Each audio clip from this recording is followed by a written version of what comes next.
Parole publique. Monsieur le rapporteur. Merci Madame la Présidente. Pour continuer sur ce sujet du cadre social et des souffrances au travail notamment et des inégalités de traitement, on a appris que le salaire moyen chez France Télévisions était de 72 000 €, ce qui place le salarié moyen de France Télévisions parmi les 9% des salariés les mieux rémunérés en France. On a vu aussi que ce salaire moyen était tiré à la hausse par des salaires de cadres dirigeants plutôt exorbitants. On a appris qu'une trentaine de directeurs de France Télévisions gagnaient plus que le président de la République, ce qui tire à la hausse ce salaire moyen. On a appris qu'il y avait des avantages aussi exorbitants, une cinquantaine de directeurs qui bénéficient de voitures de fonction à Paris. On a appris qu'il y avait des coûts aussi sur, par exemple, une piscine qui a été rénovée pour le CSE à plus d'1 million d'euros. Bon, il y a eu... France Télévisions, 30 salaires, sont entre 250 000 et 300 000 €. Et puis que les 80 qui suivent sont à peu près à 80 ou 100 000 €. On a beaucoup soupçonné un certain nombre d'emplois fictifs, notamment chez des dirigeants, des directeurs de France Télévisions. On a auditionné par exemple M. Ngacha. M. Ngacha, il est directeur des opérations spéciales de France Télévisions. Il occupait un temps plein rémunéré, c'est une information qui est publique, qui est rémunéré 100 000 € net par an. Il a été élu à la mairie de Paris, il a été élu adjoint d'Anne Hidalgo. Il occupe donc un deuxième temps plein depuis, qui est rémunéré un peu plus de 60 000 € d'argent public au titre de son mandat. Il est surnommé le ministre des Affaires étrangères d'Anne Hidalgo, puisqu'il sillonne le monde. On le voit en déplacement en Mauritanie, on le voit à Rome, on le voit à New York. Et pour autant, il n'a pas fait d'avenant dans son contrat de travail. Il ne s'est pas mis à mi-temps ou à temps réduit chez France Télévisions pour adapter son nouveau calendrier. Il continue à être payé un peu plus de 100 000 €. Dans cette vidéo, découvrez les révélations choquantes des syndicats de France Télévisions face à la commission d'enquête. Déficit colossal, suspicion d'emplois fictifs et contrats mirobolants à plusieurs dizaines de millions d'euros pour des animateurs stars. Découvrez comment l'argent public est réellement géré au sein du groupe audiovisuel français. Monsieur le rapporteur. Merci Madame la Présidente. Pour continuer sur ce sujet du cadre social et des souffrances au travail notamment et des inégalités de traitement, on a appris que le salaire moyen chez France Télévisions était de 72 000 €, ce qui place le salarié moyen de France Télévisions parmi les 9% des salariés les mieux rémunérés en France. On a vu aussi que ce salaire moyen était tiré à la hausse par des salaires de cadres dirigeants plutôt exorbitants. On a appris qu'une trentaine de directeurs de France Télévisions gagnaient plus que le président de la République, ce qui tire à la hausse ce salaire moyen. On a appris qu'il y avait des avantages aussi exorbitants, une cinquantaine de directeurs qui bénéficient de voitures de fonction à Paris. On a appris qu'il y avait des coûts aussi sur, par exemple, une piscine qui a été rénovée pour le CSE à plus d'1 million d'euros. Bon, il y a eu beaucoup de coûts comme ça qui ont été pointés. On a interrogé les représentants de la SNJ de France Télévisions au sujet aussi de ces écarts salariaux qui n'ont pas mâché leurs mots et qui ont expliqué notamment les écarts de rémunération avec les pigistes particulièrement choquants. Ils ont décrit d'un côté un petit nombre de rémunérations très élevées, de l'autre une grande majorité de journalistes maintenus dans la précarité. Je le rappelle aussi, mais la présidente de France Télévisions va percevoir une indemnité, enfin une prime de performance cette année encore de près de 80 000 €, je crois, qui correspond à quasiment 100% de ce qu'elle pourrait toucher, alors que, on l'a encore rappelé, la situation financière de France Télévisions est quand même plus que périlleuse, c'est un euphémisme. Le déficit cumulé est de plus de 80 millions d'euros. Comment est-ce que vous expliquez cet écart de traitement entre des cadres dirigeants qui bénéficient de salaires et de primes particulièrement élevés et des pigistes et des journalistes qui ont l'air d'être maintenus aussi dans une situation de précarité?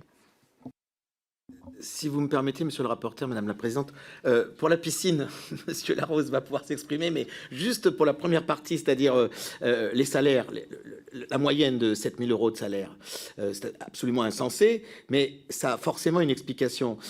Vous l'avez presque donné, encore une fois, quand la Cour des comptes explique que 30 salaires, France Télévisions, 30 salaires, sont entre 250 000 et 300 000 €.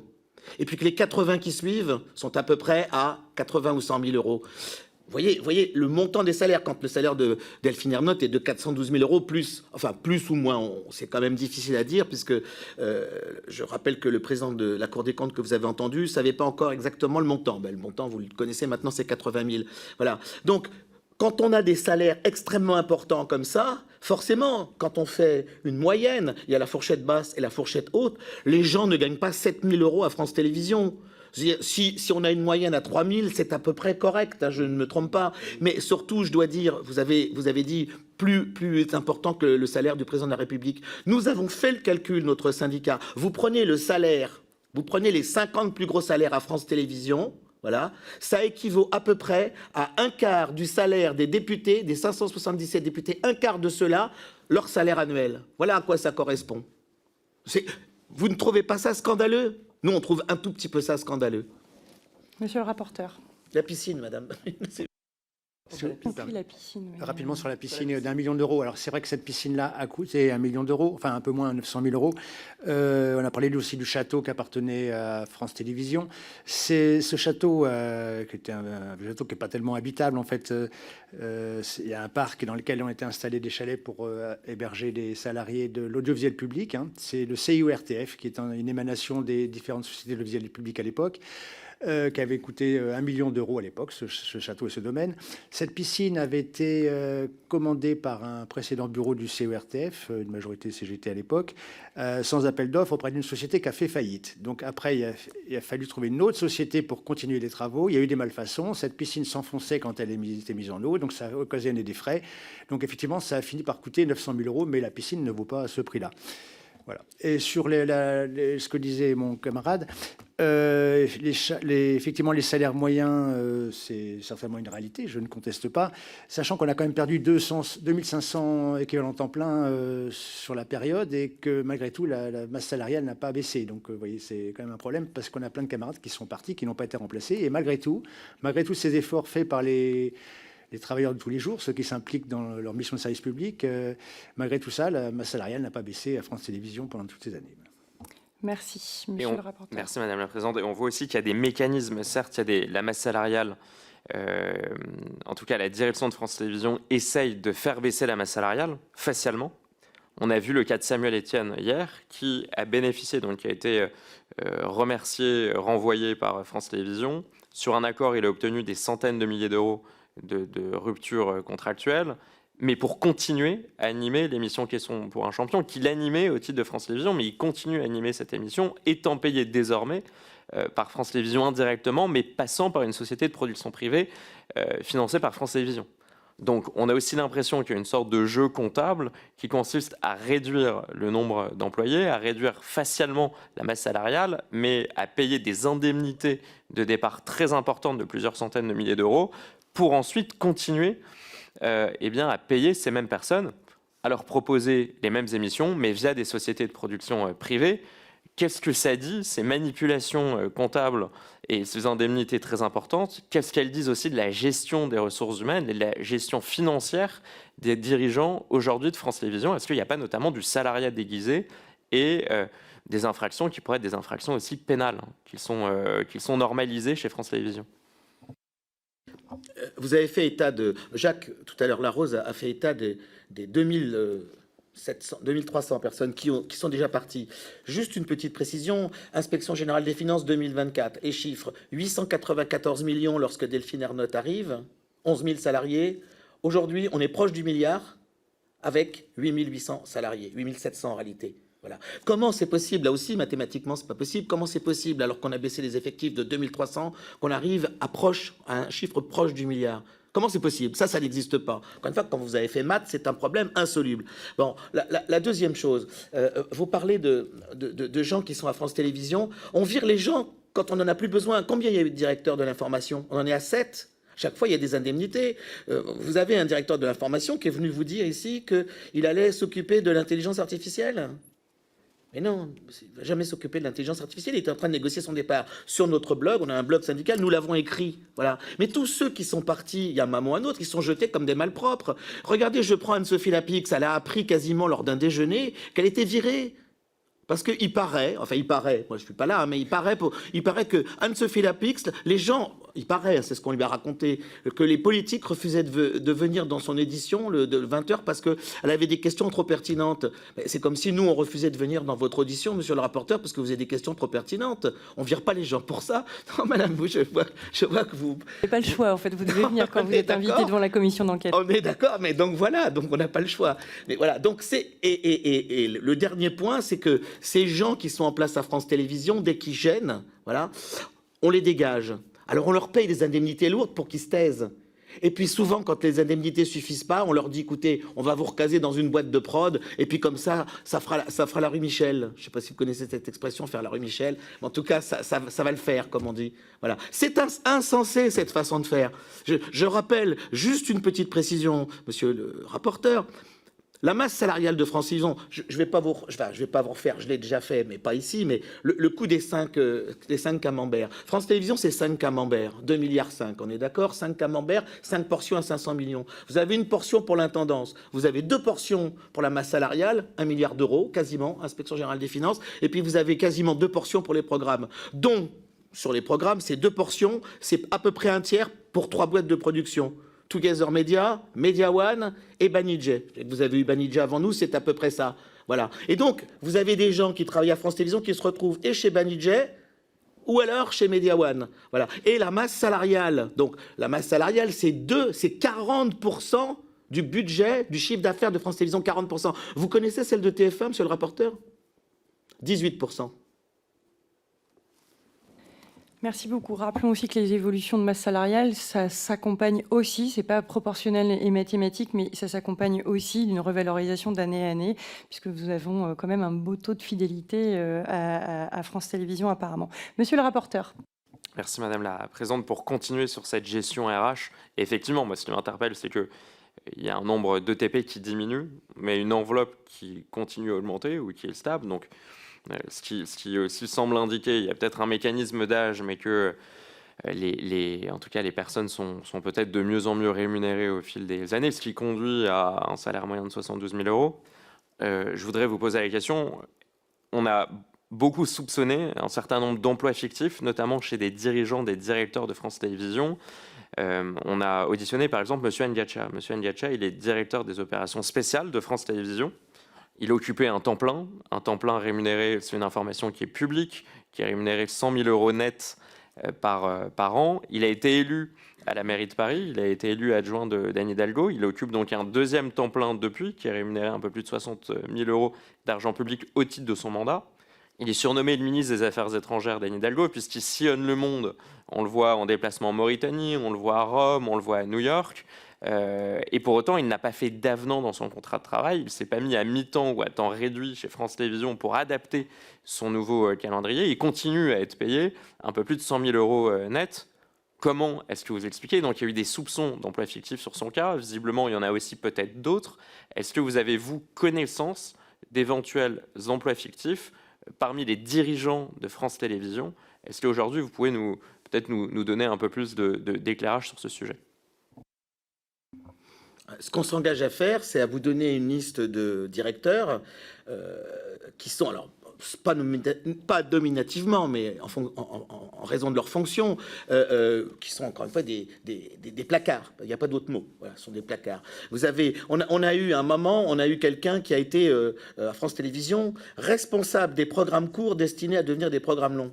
C'est formidable. Vous savez combien de programmes courts sont devenus des programmes longs? 0. Voilà, comme ça, c'est plus évident. Vous avez vu ce qui s'est passé à France Info. À un moment, il y a eu une défiance.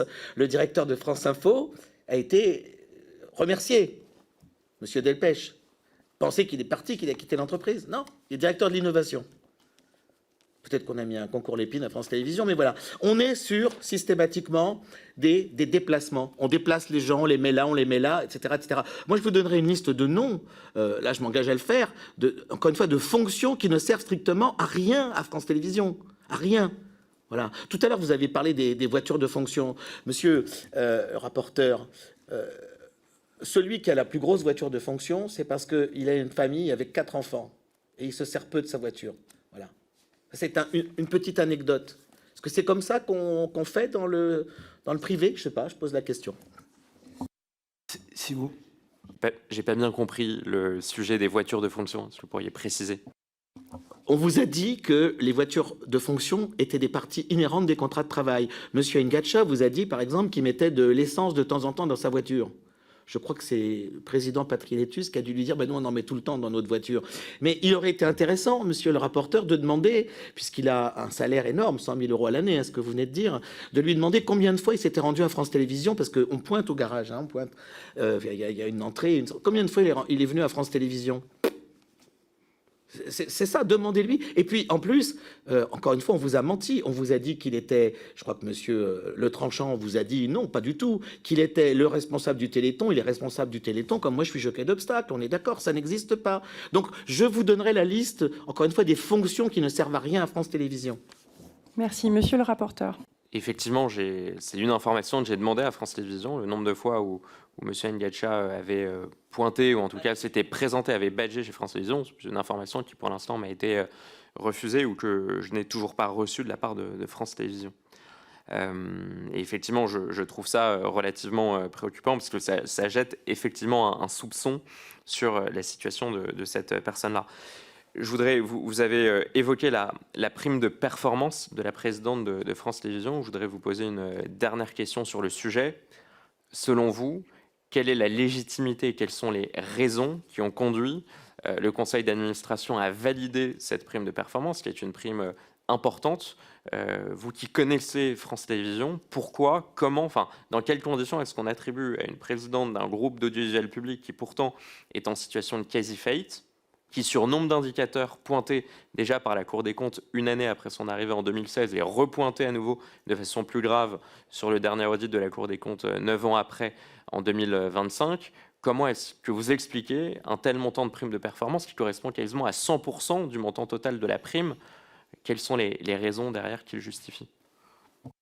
Aucune. C'est assez simple. Quand on est dans cette situation-là financière extrêmement préoccupante, eh bien, quand on est un dirigeant d'entreprise, alors vous savez comment ça se passe dans le privé, on renonce à sa prime. On renonce. Madame Ernotte a renoncé aux 80 000 euros qui lui étaient attribués? Non.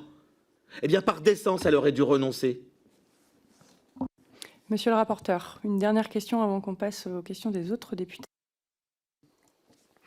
Vous évoquiez, et ce sont des cas et des accusations qui sont graves, vous évoquiez un certain nombre peut-être de mensonges ou de parjures qui ont été commis dans le cadre de cette commission d'enquête. Il y a notamment effectivement ce sujet où Madame Ernotte, lors de son audition, expliquait que le directeur des opérations spéciales, M. Ngacha, s'était occupé du Téléthon pour justifier la fonction de M. Ngacha, qui est rémunéré un peu plus de 100 000 euros net par an. Lorsque j'ai posé la question à M. Ngacha en audition, il était sous serment, il a expliqué qu'il ne s'occupait pas du Téléthon. À nouveau, en tout cas, l'un des deux n'a pas dit visiblement la vérité. Est-ce que vous avez connaissance d'autres cas et comment est-ce que vous analysez aussi cette dissonance de point de vue?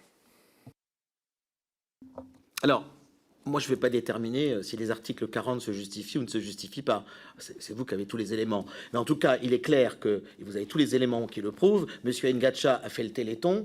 Je ne sais pas, moi, comme moi, j'ai fait la cuisine des mousquetaires. Non, il n'a pas fait le Téléthon. Et quand bien même il aurait participé, on vous a dit d'ailleurs, entre parenthèses, qu'on avait réuni tous les directeurs qui s'occupaient du Téléthon pour avoir une réunion avec eux. Non, mais qu'est-ce que c'est que cette histoire?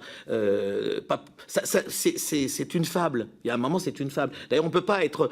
Monsieur Ngacha n'a pas le don d'ubiquité. Il ne peut pas être un moment à un endroit et un moment à France Télévisions pour faire le Téléthon. Il me semble qu'il était à deux endroits différents au moment du Téléthon. En fait, tout ça, c'est une situation que nous, organisations syndicales, nous dénonçons depuis des années, de nombreuses années.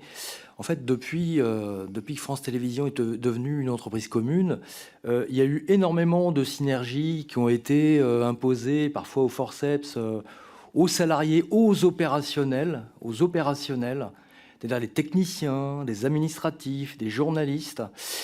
Et ce que nous dénonçons, nous, depuis toutes ces années, c'est qu'en fait, on a vu petit à petit émerger à France Télévisions une superstructure avec une multiplication des strates managériales, des strates hiérarchiques.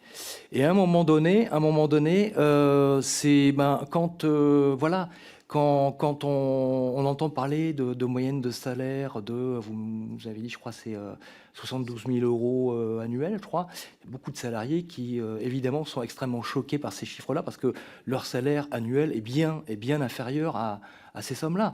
Donc, nous, on est bien placés pour témoigner que la politique salariale de France Télévisions est plutôt déficiente. Nous participons chaque année à des comités salaires, etc. Maintenant, c'est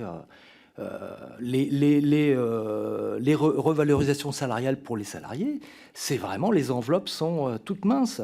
Donc voilà, il y a un énorme décalage entre les chiffres qui circulent, qu'on peut découvrir dans la presse, et la réalité que vivent un grand nombre de salariés de l'entreprise. Voilà. Merci beaucoup. Alors, on va passer. Abonne-toi, active la cloche et participe au débat citoyen dans les commentaires.